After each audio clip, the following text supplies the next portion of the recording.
आप भी पैसे चुनोगे ना? अरे मैडम, पैसे किसे नहीं चाहिए। पैसे के लिए ही तो हम सब इधर से उधर घूमते हैं।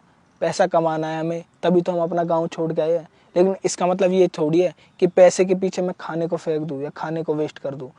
पैसा भी तो खाना ही तो लेके आएगा, और इस पेट के लिए ही तो हम पैसा कमाते हैं।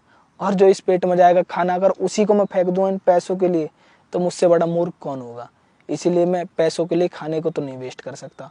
आप मुझे पैसे दो या खाना दो, ये आपकी चॉइस है। लेकिन अगर जो मेरी चॉइस आप पूछोगे, तो मेरी चॉइस हमेशा खाना ही होगी। पर अगर आप खाना चूज करोगे तो ये पैसे आपको बिल्कुल भी नहीं मिलेंगे। सोच लो एक बार और। नहीं मैडम, पैसे नहीं चाहिए। आप मुझे खाना दे दो, मैं खाना खा लूंगा। ये लो खाना। सही कह रहे हो आप, खाने से बढ़ के कुछ नहीं है। और आपकी सोच मुझे बहुत अच्छी लगी, मुझे आपसे मिलके भी बहुत अच्छा लगा। पता नहीं आजकल के लोगों को क्या हो गया है, खाने को कुछ नहीं मानते पैसों के आगे। इंसानियत तो बिल्कुल खत्म हो चुकी है। हर इंसान सिर्फ पैसे के पीछे भाग रहा है। अगर उन्हें पैसे मिल जाएं तो वो खाना फेंकने से भी नहीं कतराते। सुबह से ऐसे मैं कई लोगों से मिली जिन्होंने खाने से ऊपर पैसे को चुना और पैसे के लिए खाने को फेंक दिया, वेस्ट कर दिया। और वहीं आप, इतनी अच्छी सोच के इंसान जिन्होंने पैसों को ना चुन के खाने को चुना ताकि खाना वेस्ट ना हो जाए। मुझे और लोगों की सोच का तो पता नहीं, लेकिन मैं इस खाने का अपमान नहीं कर सकता। और ये तो हमारी संस्कृति में भी सिखाया गया है कि खाने का कभी अपमान नहीं करना चाहिए। तो मैं इस खाने का कैसे अपमान कर सकता हूँ। गांव से लोग बाग आते हैं शहर में काम करने, क्यों? अपने पेट के लिए, खाने के लिए। और मैं खाना फेंक दूँ?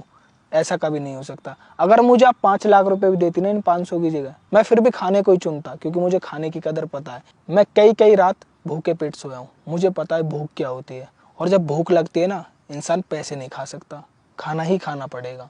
और उसी खाने को मैं फेंक दूँ पैसों के लिए, ऐसा मैं कभी नहीं कर सकता मैम। अब आप एक काम कीजिए, ये डब्बा और ले लीजिए खाने का। और हाँ, आज के बाद आपको कभी भूखे पेट नहीं सोना पड़ेगा, आपके पास हमेशा खाना रहेगा। बहुत बहुत शुक्रिया मैडम इस खाने के लिए।